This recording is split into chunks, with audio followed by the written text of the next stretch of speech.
It is very clear the direction that Ford has decided to go with the Mustang. It's a dedicated track car. Since the GT350, Ford has been focused heavily on making the Mustang go on a track as fast as it possibly can. But if we go back in time, if we hop in a time travel machine and we go back to the past, the Mustang used to be the hellcat of the world. It used to want to tear your face off. It was nothing but an absolute burnout unit that had more power than you could possibly imagine. Introducing the 2014 Mustang GT500, the vehicle that was made, well, to basically kill yourself.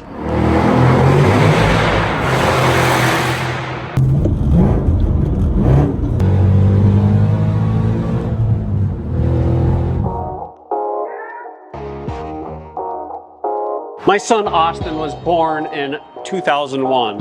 Essentially from that time to current day in 2024, all the auto manufacturers have been chasing each other, horsepower numbers, torque numbers, the better driving car, year after year from that 21, 22 years ago.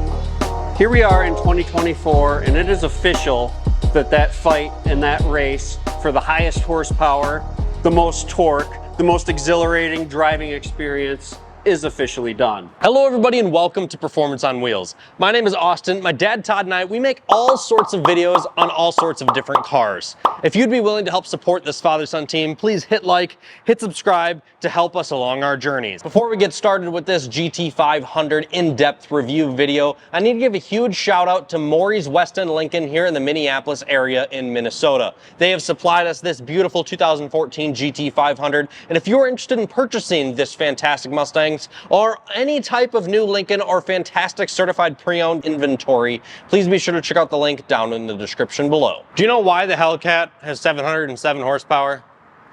Kind of. Because this car was released. Right. This car absolutely shook the earth when it came out with its original horsepower number. Just an absolutely mind-boggling number, well over 600 horsepower. Yeah, that's 662 or something like that. Yeah, I mean, just a ridiculous amount of power thanks to this 5.8 liter supercharged V8. Just to tear your face off, loud, rear-wheel drive American behemoth, the Mustang GT500, just changed the world, quite honestly. Yeah. It started this horsepower race in the mid-2000s, and since then it has been nothing but a battle year after year of kind of honestly between the Hellcat, the Camaro, and the Challenger. You know, you had the Hellcat Red Eye, the GT500, the new GT500, the ZL1, ZL1 1LE. Cars just kept getting cooler and cooler and cooler, and the race ended. We stopped production of the Camaro. We stopped production of the Hellcat. So it brings us to what you brought up, the past. And this is the greatest generation of cars ever. This is so cool. Austin, like the reality here and for the viewers is we're checking these cars out because we want to buy some of the legendary cars from the past. We have a handful on the list that we're looking at, the GT500 being one of those cars. And like, we kind of want to do a father-son duo is one of the ideas we have. So just completely depending on hitting the like and subscribe button, that will help us engage in what direction we're going. So if you like the idea of that, make sure that you are commenting and hitting the like button to join us on the journey. Second generation of the GT500 is essentially what we're looking at. Back in the 60s, Carroll Shelby, a lot of history there. And then coming up into the mid-2000s, 2007 to be exact, is when the Shelby GT500 came back, right? And then 2010, we saw the GT500 again revamped, 5.4 liter supercharged, mid 500 horsepower. And then in 2013, that's when things really got crazy. They bored out that 5.4, turning it into a 5.8, still having a supercharger on it, and horsepower mid 600 range. Like, this is like absolutely insane, right? Yeah. And it didn't come without faults. There's a few issues with this generation of GT500, brakes being one of them. It's a big, heavy car. They put big old Brembos up front and single pistons in the rear. Don't know where they got that idea from, but it also has a few like cooling issues here and there. It's got its quirks and it's got its features. Shout out Doug DeMiro there. But it ultimately was just a super high horsepower burnout machine that was crazy fast in a straight line, and it's still so cool today because of that. Right.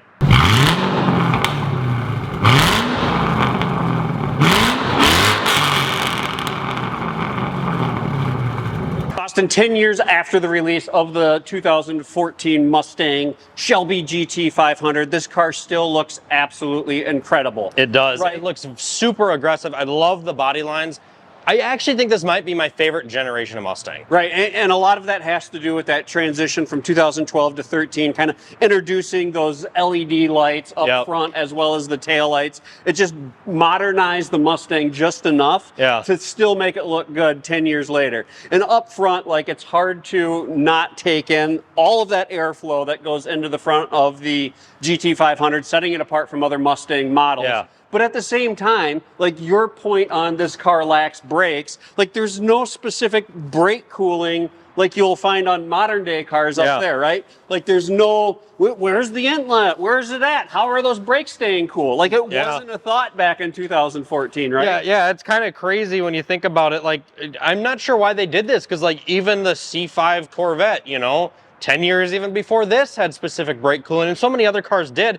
It's just very interesting, like, it's like all of the time and effort and thought of this car and development went directly into that motor and the looks. Like, and that's it. Like, it looks great. The motor's amazing, but they lacked in so many other different areas, which just makes it appealing to a certain audience, the audience being one that wants a lot of power. Yeah, the horsepower was really the only thing they cared about, and it being the meanest looking car on the streets. Going back to, like, Shelby being written across that lower intercooler, it's still menacing looking today, right? Oh, it's 100% menacing looking, and I found it very interesting, the short drive that we took in this GT500 today, just how many people were excited and giddy on the road, because I think it's kind of a nameplate, and people know what that snake on the side of this thing is. And it's still an absolutely amazing emblem, not only on the front grille, but on the sides. And then you see that GT500 lettering across the side of it. And it's like, this is such a cool car. The SVT wheels,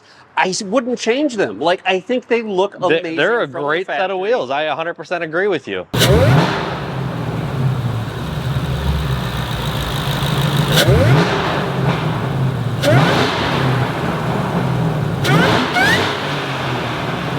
As we transition to the rear of the Mustang GT500, it is very apparent that Ford wasn't done with their plastic era just yet. Right. They tacked on this big plastic wing.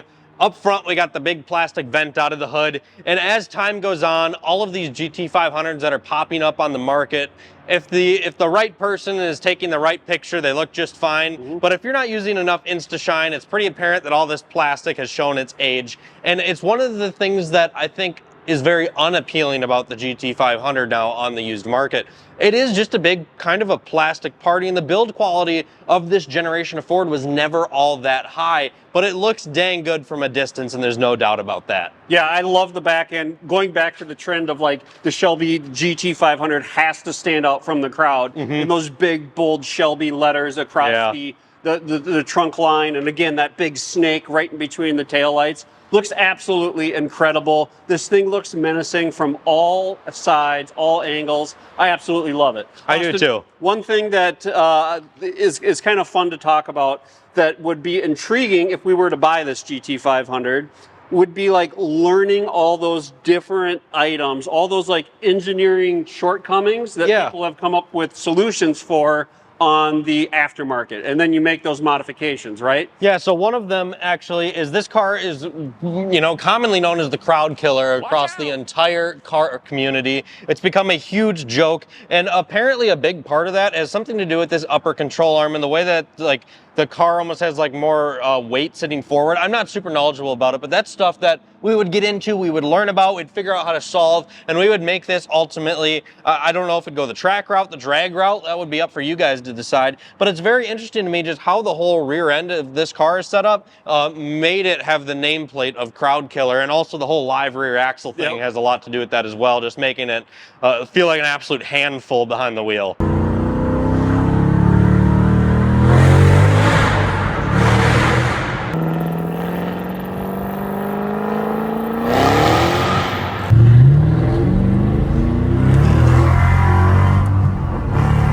We're gonna get behind the wheel and drive this thing in just a second, but since we just talked about our thoughts on the exterior, let's hop inside really quick. And I think this is the biggest letdown of pretty much every automotive manufacturer from this generation, the interior.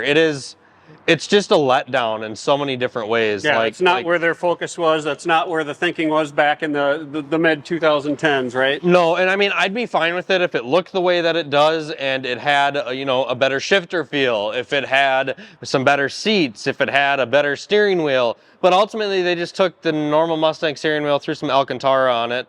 They just took the normal Mustang seats and put some different leather stitching on it. I mean, maybe they're slightly bolstered more, but I mean, it's like you're sliding across a leather couch when you're sitting in the thing. Right. And I mean, once again, I wouldn't even care if those were better, but you bring those into it with everything else around you being rock hard plastic, the terrible infotainment system, like, none of it's good. Yeah, it really isn't. Like this is where you got to take a step back in time. Like Yeah. you're approaching this thing on the showroom floor back in like 2013, 2014, and you open that door and you see that illuminated SVT emblem on the door sill. Like you just start getting all fired up, right? Oh yeah, So back in 2014, you see that GT500 that's embroidered into the passenger side of the dash, and you see that big snake that's on the steering wheel. Like this was it. Like this is the cream of the crop. It is, and there is that appeal to it, but at the same time, it's a letdown when you get inside of it. If you compare this to any German car from the same era, the quality is significantly lower in every single department. The back seats are 100% useless in this thing, except for very small children. I'd tear them out and throw a cage back there if we were to buy this thing. I can promise you that. But yeah, I mean, it's just unfortunately the biggest letdown of this car. It's cool, but it's also not at the same time. Well, I will argue with Austin a little bit on that, just because like this was the era when manufacturers were just starting to put screens in a car, where you actually, especially American manufacturers for that matter, like a screen that had navigation. This was like early 2010, 2011, 2012, right? So it's not that great, but at the same time, it's still like that balance of introducing tech to cars and just completely analog gauges. And before we figured out how awesome flat bottom steering wheels are and the different build qualities and how we can change textures, like I almost appreciate where stuff came from. No different than looking back at a muscle car from the 1970s. So you get in the GT500, and there are some things that are good about it. The massive call hood, looking out over that, like you know you're in something that has some very big substance behind it. And like a short throw shifter is a must in this car. It feels good behind the seat. Like you feel like a boss driving this thing, and that you have to appreciate. But other than that, like you have good visibility out the front. Obviously out the back it's back there somewhere. Hopefully you don't hit anyone. But anyways, like the seats, like Austin said, they don't have much support, but neither did a 1970 Mustang. So I like the balance that like this is a true modernized muscle car. Before Ford, before Chevy really started focusing on the balance between a muscle car and a track, like this was the last hurrah of a muscle car. From 7 to 10, the GT500 was actually an iron block. And then 11 and 12, it went to an aluminum block. That was the 5.4. And then we're looking at the 5.8, which was just the bored out 5.4, right? Yeah. So that's why there's some of those cooling issues, because the walls are a lot thinner. Yeah, the cylinder walls. Yep. So I believe it's an Eaton supercharger, just a big old mammo jammo on that thing. Look at that sucker, right? Yeah, I mean, you definitely want to pop your hood and show that off at a car show. It looks amazing. It looks absolutely fantastic. And the blue valve covers on this thing, they just really pop and they make it stand out. And also, these are all hand built, so you got the big plaque of the man who hand built it right over here. It is super cool. And it's just still so unique to this day that we have this massive behemoth under the hood. Now, one of the things about the GT500 that makes it a little bit less appealing, in my opinion, than its competitor on the Chevy side of things, the Camaro or a Corvette, is the ease of working on them, right? This doesn't look fun. This looks absolutely miserable to work on. I mean, you cannot access anything. Pretty much everything inside of this car is an engine out repair. So that's a little bit less appealing. It makes it a lot harder for the day-to-day man to take this on in his garage to do your simple repairs compared to the LS variant. And they're also just a heck of a lot bigger because of the dual overhead cam setup. It makes these things just massive. So they're very big looking motors. I love it. I love it too. Like, it looks absolutely fantastic. You know what? I'm sick of talking about this thing. Let's get behind the wheel and drive it. Behind the wheel of the GT500, it is an experience that is not for the faint of heart. This car literally feels like it will eat the skin off of your face at any moment. Maybe similar to what a Cobra would do out in the wild. I don't know. Maybe that's where they came up with that whole analogy. Anyways, this car is just absolutely rowdy. It doesn't matter what gear you're in, what RPMs you're at. If you just even tap the throttle, I'm pretty sure the asphalt behind us is disintegrating as we are driving by.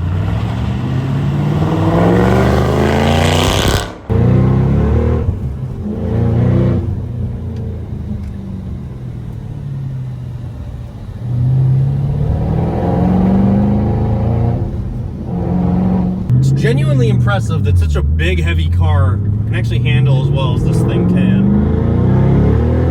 And that sound and the feedback that you get from the instantaneous torque from that blower and that 5.8 is so good. It's so unbelievably good. The feedback through this absolute crap steering wheel is very good. It's quite impressive that it's just so fun. Like, just driving around town, this car is so much fun. I mean, that's all I could say. Like, it is just an absolute riot. And that's what's so cool about these cars. Like, no, it's not amazing on a track. No, it's not the fastest car in the world on an autocross course. But my goodness, it puts the massive smile on your face driving around the town. And that's what you buy these cars for, is to drive around town. And that's what makes them so fun. This thing is just like a big tickle factory. Like, literally, it's just getting in there and making you laugh in your gut because of how hilarious it is that it just sounds the way it does. The earth is cracking behind you, just like my dad mentioned. My goodness, what a rush. It really gets your heart rate going. I love this car. If you want a big smile maker, this is what you need to buy. This is it. If it's not a track car, if it's not a dedicated something, if it's just to make you smile, this is the car for you.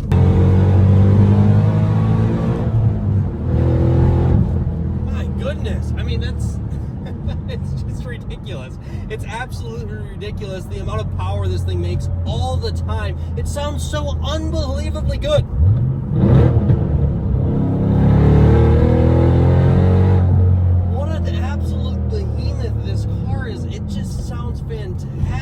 Too. One of the other things that makes it a very nice around town car is how easy it is to drive. This manual transmission is super easy to navigate. The clutch feels absolutely fantastic, engages at a great point, and it's not too heavy by any means. The steering feels good. The suspension is a little rough, but it does have some adjustable suspension settings which make it a little bit more manageable, but quite honestly there isn't the biggest difference in the world. It does make it a little bit stiffer, but it's not crazy, and we also can tighten up the steering feel and make it feel a little bit more numb as well. So there is those comfort features that make it nice around town, but they're not amazing by any means. I am genuinely like upset that this era of cars is over. I'm not looking forward to what the future brings, but Austin, there's so many cool cars, 30, 40, 50, $60,000 price range that are from the past, that are still absolutely amazing experiences. And you would think, you would assume, who knows what will happen, but you would think it's that whole thing of people want what they can't have. Yeah. You're going to think as time goes on and people are realizing that they can't just walk into a showroom and buy the new car they want anymore, that everyone's going to be in the same boat going after like what was awesome. Yeah, I would fully agree. I would expect these to potentially appreciate over time, if not stay the value that they are at pretty much forever. So if you're interested in jumping on one of these, now is the time. And I mean, do it. If you're interested in buying one, just do it. They're so much fun. They're absolute handfuls. They're plenty reliable, and they're just a plain old good time. They'll put a smile on your face, smile on everybody's face around you. Right. And my goodness, they just look good. They're so fun to drive. And yeah, they're just absolute handfuls. It's like no different for me, like growing up and looking at old muscle cars. Like we almost have a responsibility to keep these going forward because there's going to be the younger generation that gets all excited when this goes ripping by on the street. Thank you guys so much for tuning into the video today here on Performance on Wheels. Comment down below what your favorite like muscle car was. Like I'm genuinely curious what the majority of the population would have to say about their favorite muscle car from whatever era. I don't really care. New ones, old ones. Which one was the best in your opinion? Let us know down in the comments below. Thank you so much for tuning into this video today. Don't forget to hit like, hit subscribe, and we'll see you next time.